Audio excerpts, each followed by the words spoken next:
Bismillahirrahmanirrahim. Assalamualaikum warahmatullahi wabarakatuh. Perkenalkan, nama saya Nur Kaidah MPD, dosen STKIP Ar-Rahmaniyah Depok.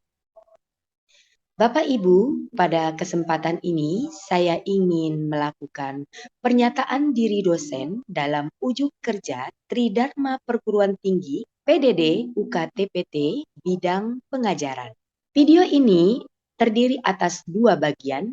Pertama, deskripsi mata kuliah. Yang kedua, rekaman pembelajaran daring sinkronus. Maka saya akan menerangkan dulu outline paparan mata kuliah yang dilakukan secara delivery, interaction, and assessment. Mata kuliah yang saya ambil adalah mata kuliah evaluasi pembelajaran PPKN dengan bobot SKS 3. Pada outline-nya, yang pertama melakukan deskripsi mata kuliah, yang kedua kemampuan yang diharapkan, yang ketiga materi pembelajaran, yang keempat sistem pembelajaran, yang kelima metode pembelajaran, yang keenam sistem penilaian. Deskripsi mata kuliah evaluasi pembelajaran PPKN.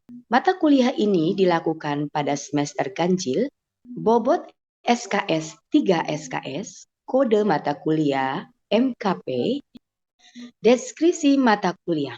Mata kuliah ini satu dari mata kuliah yang mengembangkan potensi pedagogik calon guru. Pencapaian kompetensi tersebut melalui bidang menganalisis dan mengkaji konsep, evaluasi yang meliputi pengukuran nilai, tujuan fungsi penilaian dan ciri-ciri penilaian, subjek dan sasaran evaluasi, prinsip dan alat evaluasi, masalah-masalah tes, validitas, reliabilitas, penyusunan tes, dan analisis butir soal.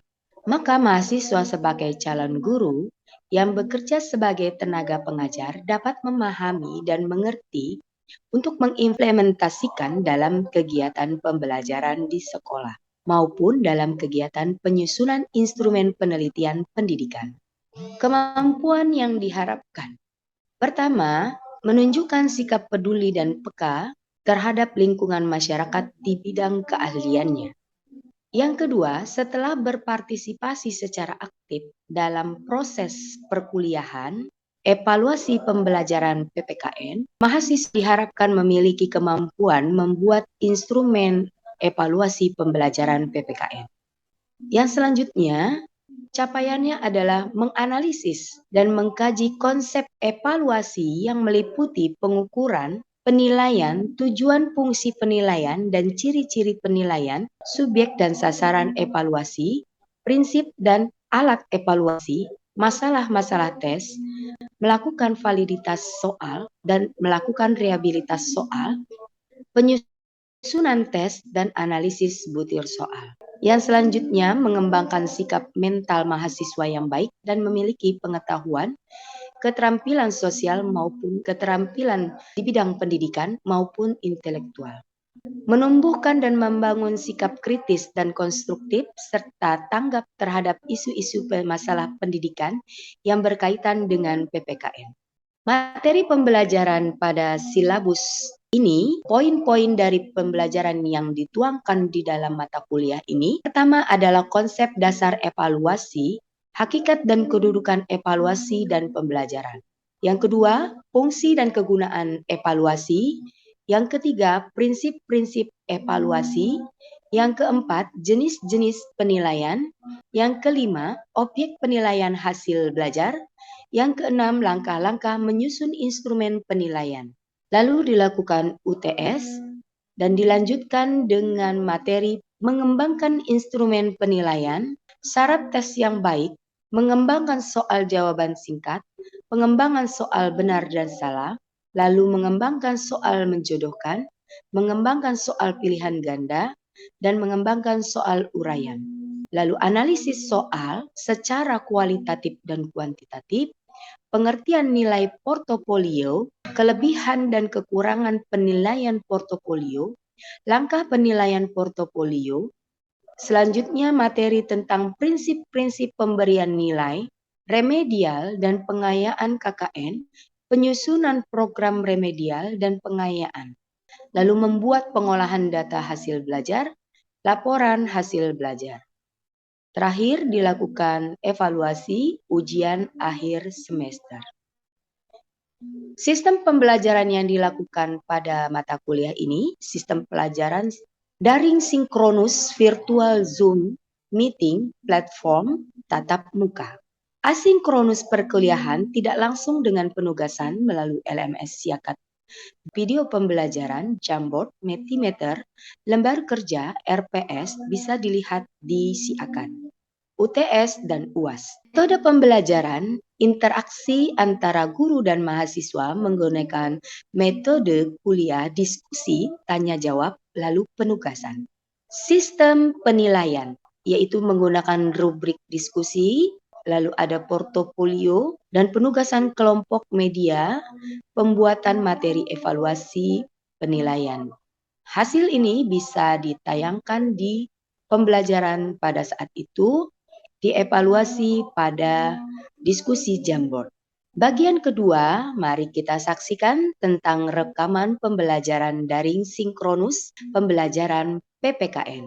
Pandangan tentang belajar ya, di dalam proses belajar ini ya, salah satu tahapannya adalah penilaian. Proses belajar yang terjadi dalam diri seseorang itu tidak akan pernah ada orang yang dapat menyaksikannya ya. Jadi dia menurut teori black box ya dari behaviorism ya,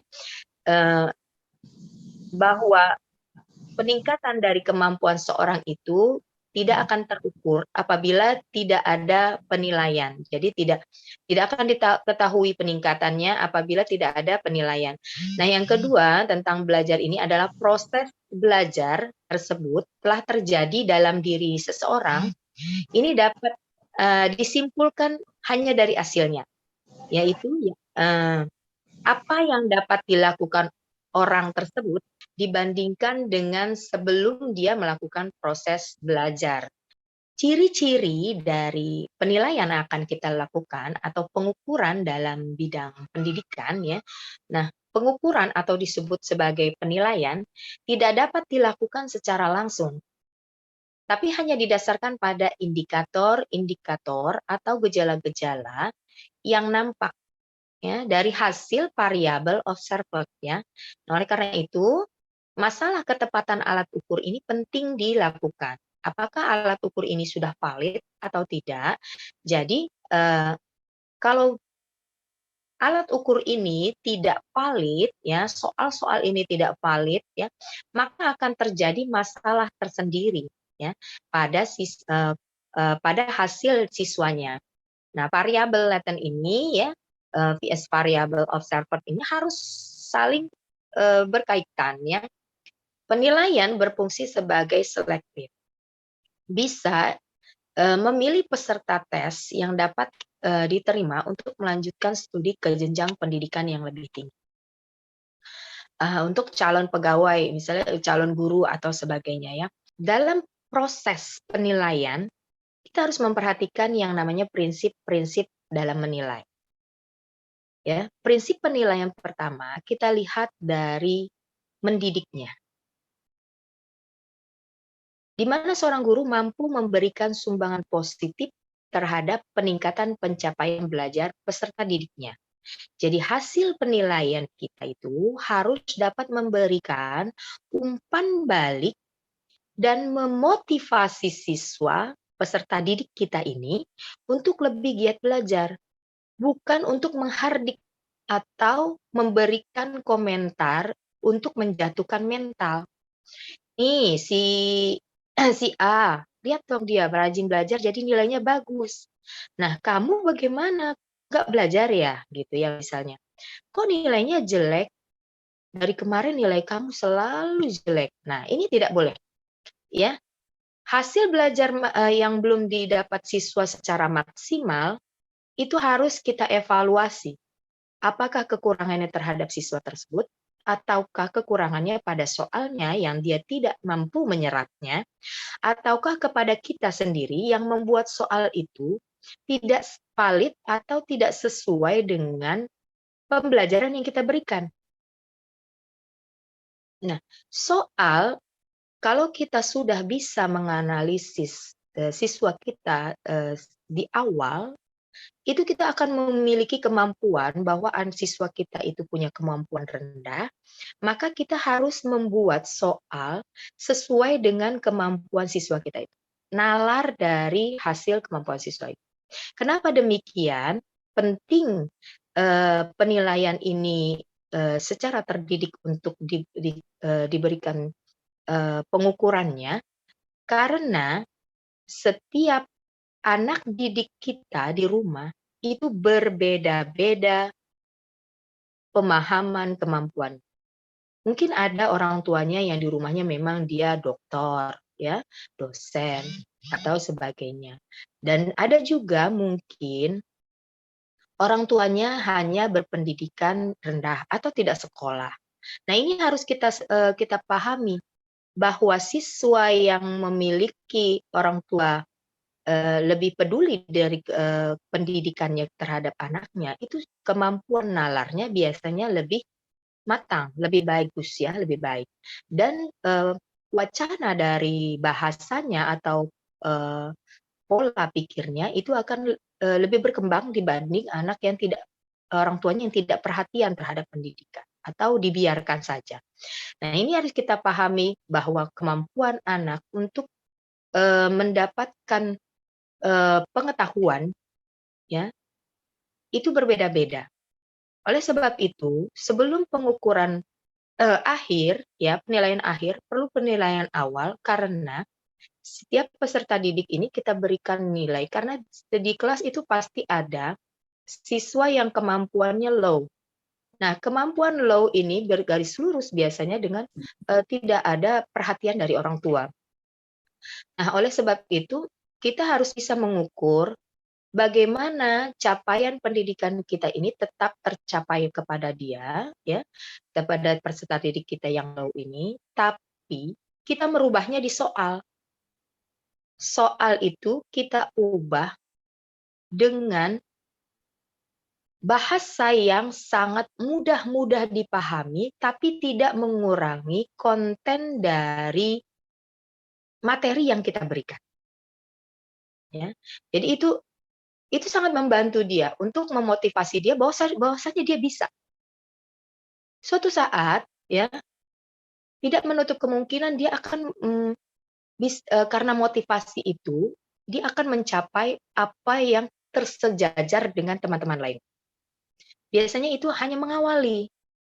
Tapi kalau motivasi itu sudah terbangun pada siswa kita dan tidak dilukai perasaannya ya tentang dirinya, maka itu tidak akan tercapai ya. Kalau sudah terluka maka bukan hasil yang baik, malah dia akan mundur, takut atau malas ya dan tidak mempercayai dirinya sendiri. Nah, kita perlu tuh ke depan, pandangan kita ke depan ya. Baik kita mengalah sedikit, susah sedikit untuk ketercapaian anak didik kita. Nah, yang kedua, dalam prinsip penilaian kita harus mengerti bahwa itu penilaian dilakukan adalah untuk keterbukaan, ya, untuk transparansi ya, di mana proses belajar ini kita tidak bisa tutup, ya. Ini nanti tetap harus ada report, laporan kepada orang tua, melaporkan bahwa proses belajar ini sudah terlaksana dengan hasil demikian.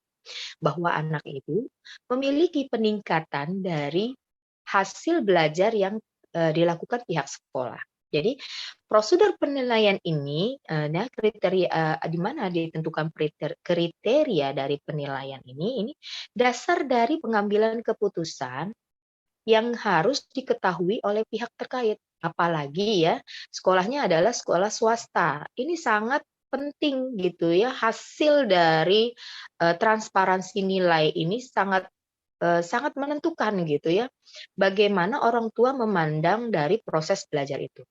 Karena orang tua sendiri tidak pernah melihat proses belajar.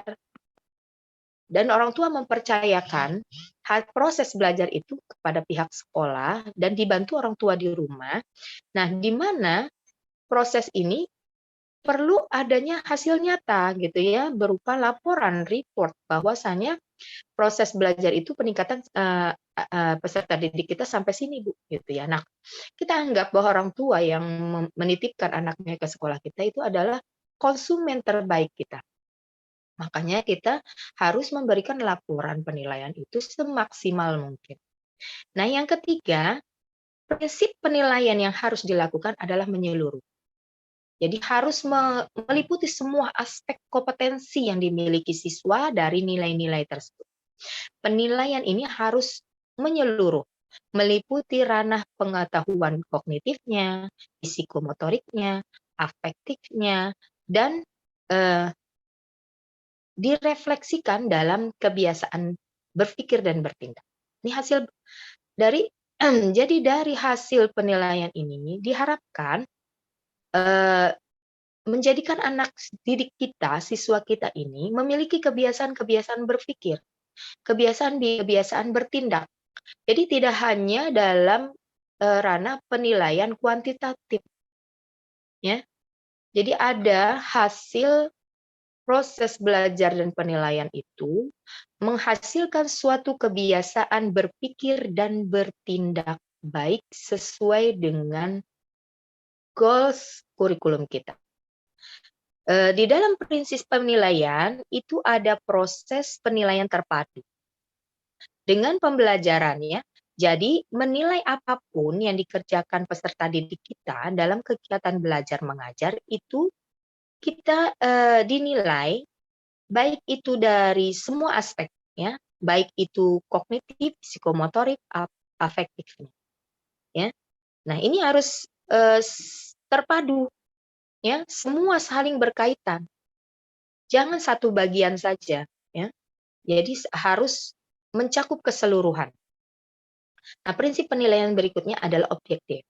Kita harus menilai, ya, siswa kita dalam melakukan proses penilaian itu tidak terpengaruh oleh pertimbangan-pertimbangan subjektif lain atau penilaian-penilaian lain. Yang selanjutnya adalah sistematis. Ya, nah, prinsip penilaian sistematis ini adalah penilaian yang dilakukan secara berencana. Nah, ini harus bertahap, ada rencana dan ada tahapan untuk memperoleh gambaran tentang perkembangan anak didik kita, peserta didik kita sebagai hasil kegiatan belajar. Jadi dalam proses perencanaan atau tahapan pembelajaran itu kita tidak bisa melakukan atau menjudge penilaian itu hanya beberapa kali, tapi harus ada proses yang sistematis dari awal sehingga akhir. Harus beberapa kali proses penilaian, maka akan ada evaluasi di tengah. Nah, evaluasi ini akan melanjutkan proses tahapan berikutnya, bagaimana dia bisa melakukan perubahan sesuai dengan evaluasi yang dilakukan guru.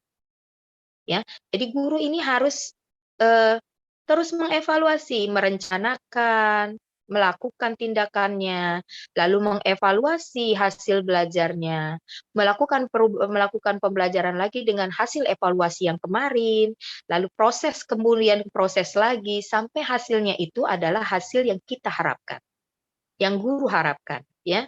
Nah, itu adalah jadi begitu ya. Jadi prinsip penilaian itu enggak sekali atau 2 kali langsung result. Enggak bisa seperti itu. Jadi itu harus ada sistematisnya, ya. Jadi ada prosesnya, ada perencanaannya, ada beberapa kali evaluasi. Apabila beberapa evaluasi itu ternyata sudah pada tahap jenuh, ya, oh iya kesalahannya di sini-sini terus, udahlah udah maksimal nih saya lakukan. Memang kemampuannya begini anak ini, berarti sampai di sini berarti maksimalnya. Nah, itu adalah prosesnya, sistematisnya. Ya, jadi nggak bisa sekali nih udah langsung di-judge anak ini tidak pandai, gitu ya, tidak bisa seperti itu. Nah, itu harus ada beberapa faktor dalam proses belajar itu. Ya, penting adanya sistematis. Baik, selanjutnya.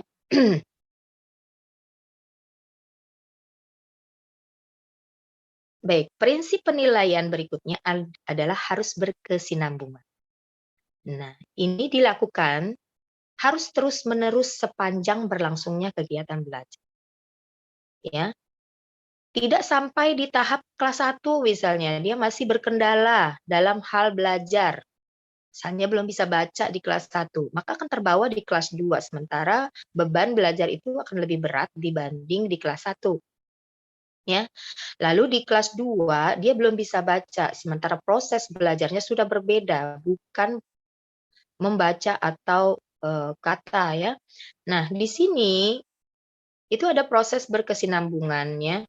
Jadi hasil yang dulu belum tercapai secara maksimal di kelas 1, ini harus ada penanganan, jangan didiamkan. Banyak dalam hal ini suka didiamkan sampai kelas 5 ada yang belum bisa baca. Nah ini Ibu ngalamin sendiri waktu itu ya. Kelas 5 dia belum bisa baca. Hasilnya apa? Jadi setiap ulangan dia nilainya selalu 0. Kenapa 0? Setelah dianalisis, 0 ini kemarin tidak dipedulikan oleh guru-gurunya, tidak dilihat-dilihat, pas di kelas saya tuh waktu itu ya, kelas 5, ternyata ini kenapa setiap soalnya itu sama dengan jawaban soalnya itu sama dengan soalnya. Maka saya lakukan wawancara. Kenapa ini jawabannya seperti ini? Ternyata kelas 5 belum bisa baca. Kan istighfar berarti ya. Nah, ini ada masalah berarti. Ada apa dengan anak ini? Maka kalau konsultasikan dengan diajarkan kita ngambil penilaian ajaran penilaian, dia bilang belum bisa baca. Nah, kita langsung tes baca. Nah, di mana tes baca ini memang dia masih jelek gitu ya. Nah, akhirnya konsultasi dengan orang tua. Ini anaknya seperti ini, Bu, bagaimana gitu ya. Dileskan, beberapa hari itu dileskan, ya, beberapa hari dileskan, tapi tidak ada perubahan. Lalu saya lakukan adalah memberikan rekomendasi ke ke psikolog, di mana ini ada masalah dengan kemampuan bacanya, ya. Secara dileksia dia mempunyai kemampuan punya permasalahan dalam hal membaca. Nah, ternyata memang dia dileksia. Jadi dia tidak bisa membedakan antara huruf D, B, A dengan E, huruf L dengan H yang mirip-mirip ya, huruf Y sama G dan sebagainya. Jadi sulit bagi dia bisa membedakan antara huruf ini dengan huruf ini. Nah kan sulit jadi membaca kalau tidak bisa membedakan secara benar mana hurufnya. Nah itu ya. Jadi ini jadi masalah-masalah itu ya kalau misalnya dalam proses belajar itu punya masalah, itu harus bisa diselesaikan dulu gitu ya. Atau memang sudah ada penyelesaian tapi belum ada ya kita proses aja terus gitu ya. Dan yang selanjutnya adalah prinsip penilaian adil. Kita harus menilai dari penilaian itu adil pada semua siswa kita. Jangan melihat dari ekonominya, budayanya. Silakan apabila ada yang mau ditanyakan sekitar tentang penilaian yang belum dapat dipahami oleh mahasiswa sekalian, Ibu berikan waktunya. Assalamualaikum, Ibu. Ya, waalaikumsalam warahmatullahi wabarakatuh. Nama saya Nur Latifah, izin bertanya. Ya, Nur Latifah, silakan. Dari fenomena pendidikan sekarang, terutama adanya kurikulum merdeka dilaksanakan lebih ke otoritas sekolah. Dan banyak sekolah, terutama sekolah tingkat dasar, tidak terlalu mementingkan penilaian.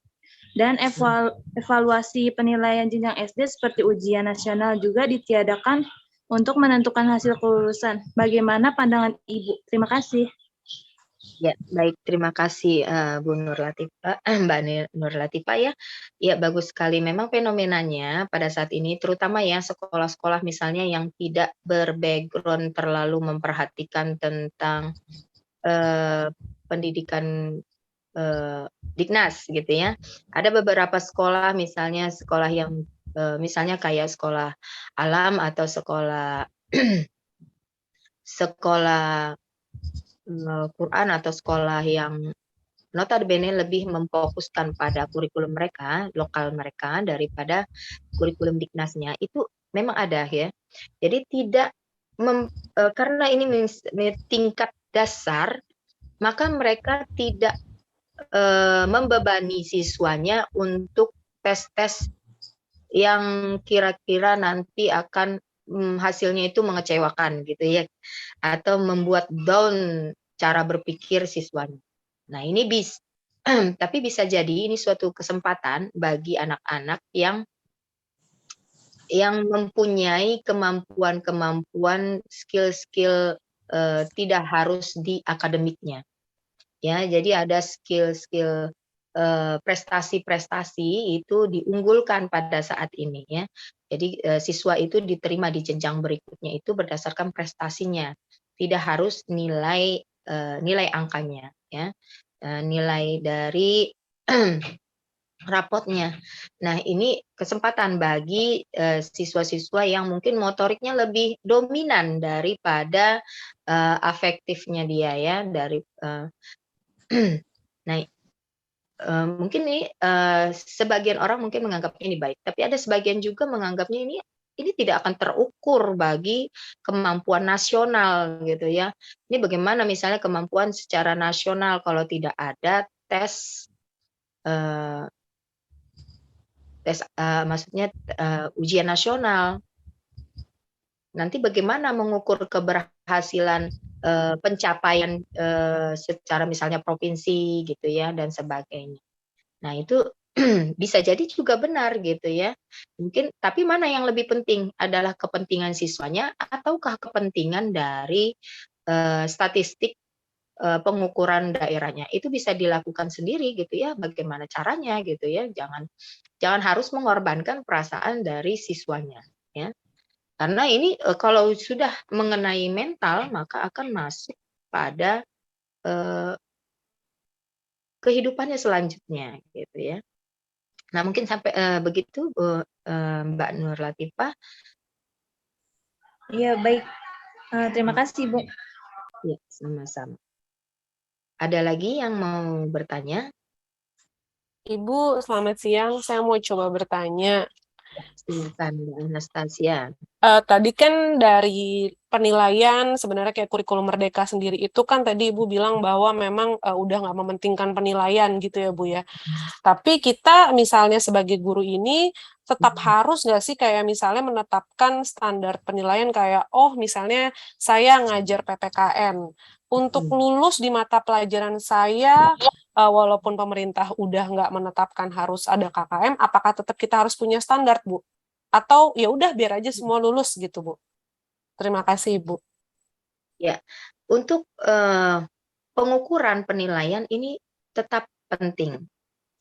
Hanya caranya saja ya yang sedikit berbeda.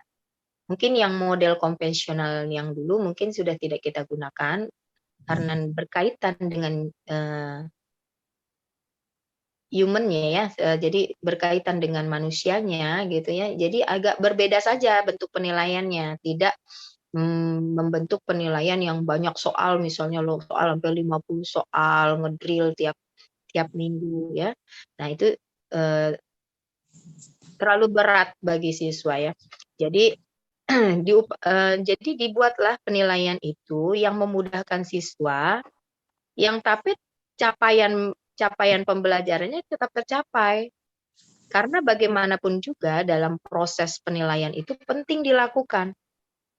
Tidak boleh tidak dilakukan. Bagaimana kita bisa mengukur kompetensi anak didik kita, peserta didik kita, kalau kita tidak melakukan penilaian.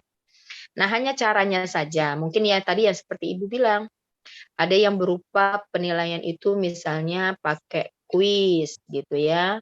Ada yang pakai bentuknya jadi bentuknya boleh menyesuaikan dengan model zamannya gitu ya. Kalau ya secara digital ya pakailah digital, jangan lagi pakai kertas lembar di mana tulisannya harus banyak ya, nggak ngerti juga misalnya nih ada juga ya Ibu ngalamin tuh ya.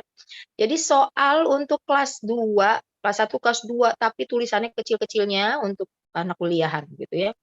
Nah ini siswa kita juga pusing bukan karena kemampuan dia tidak bisa, tapi dia melihat soal yang dibuat gurunya ini tidak adaptif sama siswanya, maka hasilnya juga nanti akan tidak maksimal gitu ya. Seperti itu sih sebenarnya. Ya. Baik, karena waktu sudah ini ya, maka kita tutup mata kuliah kita dengan baca hamdalah. Alhamdulillah.